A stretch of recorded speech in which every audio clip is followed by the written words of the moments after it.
Hey, good morning. Guess who? That's right. Today is Turkey Day. Today is Thanksgiving. So I thought we'd kind of have a Thanksgiving message instead of business and stuff. So just stay tuned. I think that sometimes people forget to be grateful for things and that we've commercialized the holidays. So some people get down at the fact and people avoid family functions because of you know who. And stay tuned.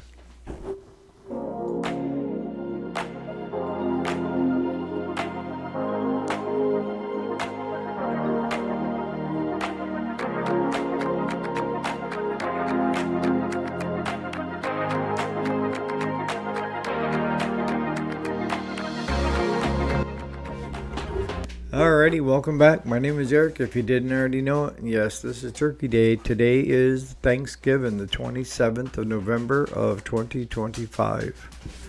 So, what are we talking about today? Well, I thought we'd talk about what Thanksgiving and the holidays were meant to be. Not what they are, what they were meant to be. And I remind my family every year about this time, and that is to be grateful for what you have instead of complaining about what you think you lack. You have everything you need. And the biggest misconception is people start looking at what are wants and needs. And you need to get the needs checkboxed, right? And that means food, clothing, shelter, all the good stuff. And then the stuff that you'd like to have are wants. But it doesn't necessarily mean that you need to have them. You would like to have them, right?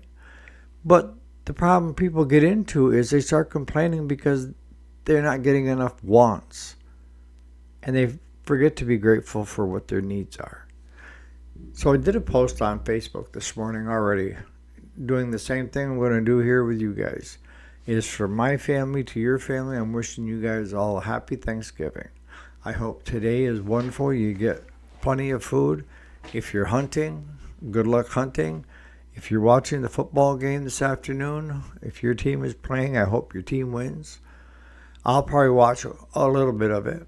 But Thanksgiving is about putting on a meal to get the family together, family and friends. And I'm not an expert on history, so don't quote me on this. But the Pilgrims put on a big meal and invited everybody in to enjoy the meal and to be thankful for what they had. And each person brought something to that meal.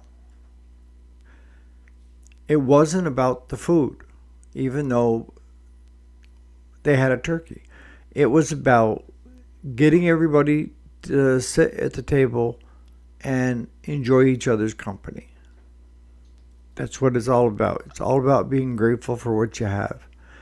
You know, as I said on Facebook, I asked the question, do you have your health? And many of us have got health problems. But my feeling is if you're still able to be here and breathing, God's got a plan for you. But as I said to them, and I'll say to you, how many people are not here at this time that we lost? And we really haven't lost them. They're here. They're guiding us, but they're no longer here to go have coffee with or, grandma's house and stuff like that.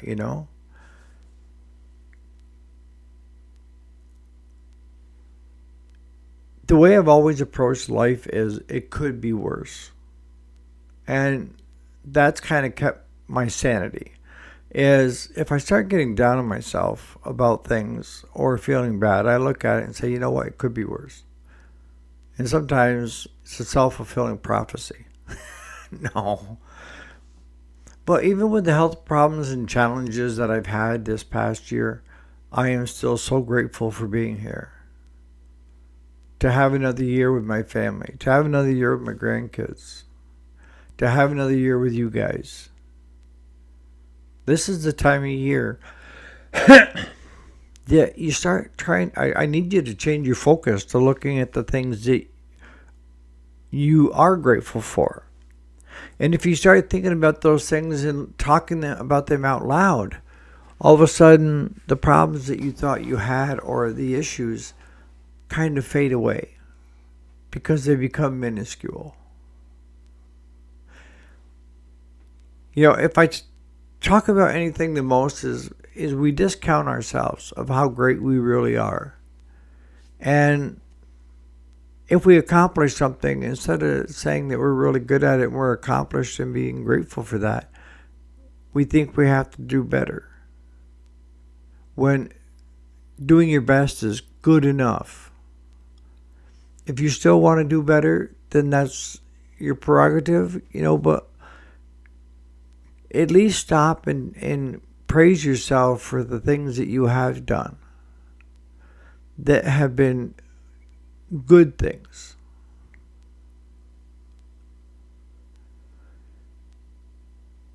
Do you have a roof over your head? Because I watch the news, not often, because I get sick of it, because it's all BS. But there are times when I watch the news and I see all these homeless people. And yes, some are homeless because of their own bad habits, what do you want to call them, with drug and alcohol. And it happens to anybody. It's they take that first hit and they're addicted, I guess. Me, I've stayed away from it. Alcohol, yes, at one time there was an issue, but I straightened that out. Never got into drugs. Nope. But they're a small fraction of the overall homeless. How many veterans do we have that are on the streets? How many mental health patients do we have that got kicked out of places because it got too expensive in New York to house them? So we decided to do what we thought the new slogan is to intertwine them back into our communities. And the thought process sounded great to us on the outside, but the reality of it is, if someone has a mental illness, the best thing you can do for them is give them structure. And growing up, we had the St. Lawrence Psych Center, and at one time they had, 2,500 to 3,000 patients there that were there, and most of them were long-term care, okay? And they had their own gardens, they had their own beef, they had their own dairy, they had everything. They were self-sufficient. And a wealthy individual endowed this land, bought this land, and had the facility built there. And the people that lived there loved it because they had structure. They had the gardening they could go do. They could go painting. They could do a lot of things. And when they shut that down, what happened? You took that all away from them. You threw them out in the streets where they have nothing to... Nobody's there to help them. Nobody's there to feed them. Nobody's there. You get the drift, right? And that's what I'm saying is a lot of even young families that are homeless and women's shelters and stuff with kids. Or people living out of their car because they can't afford an apartment. So if you got a roof over your head and it's warm, be grateful for that. Are you going hungry? Do you have food in your cupboards? Do you have food in your fridge and your freezers? Because there's a lot of people that don't. There's a lot of people that go hungry 2 to 3 days before in between eating, not because they're on new diet craze. It's because they can't afford to get anything to eat.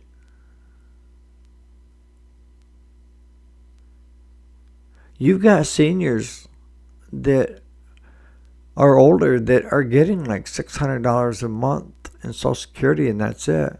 And they have to choose between heat, prescriptions, and food. Every month they're doing that.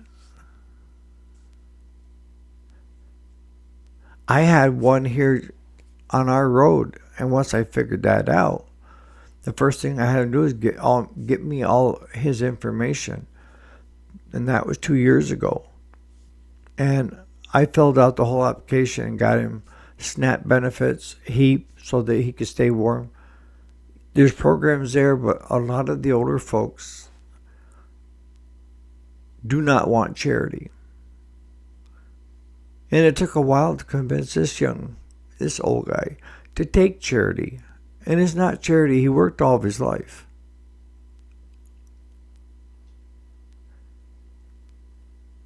So many are eligible, but they won't accept it because they'll always tell you that somebody else worse off needs it. And that's not always the case. I'm not saying this stuff to get you guys down. I'm saying this stuff to get you guys to start rethinking. The problems that you think you have right now, are they really that bad of problems? Because if you're here and you're breathing, you got a roof over your head, you got food, you just covered pretty much all the wants. All the needs, rather.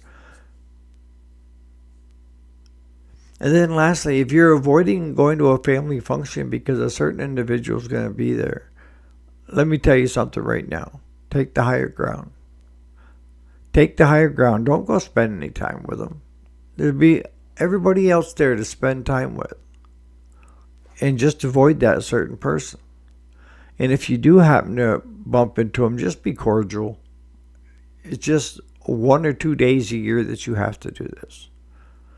And I know you don't have to, but you're screwing yourself of all the quality family time if you don't go. And if you don't go, the only one that you can blame is that person that's in the mirror. I've missed out on numerous family functions because of that reason, and those are some of my worst regrets. That I wasn't good enough to take the higher ground. As you get old, you start to realize that a lot of the crap that you thought was important really isn't that important.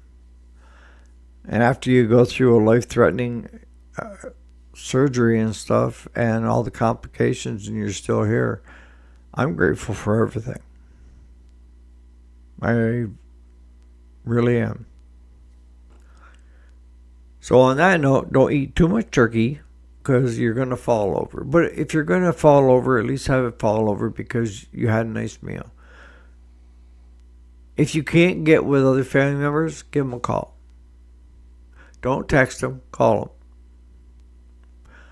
You know, as I've said before, this day and age, we have Skype, we have FaceTime, and I know there's other ones out there, but those are the two that I know of that you can still be part of a family function by simply turning your computer on, getting your camera out, and having someone that's there do the same thing with picture facing the group.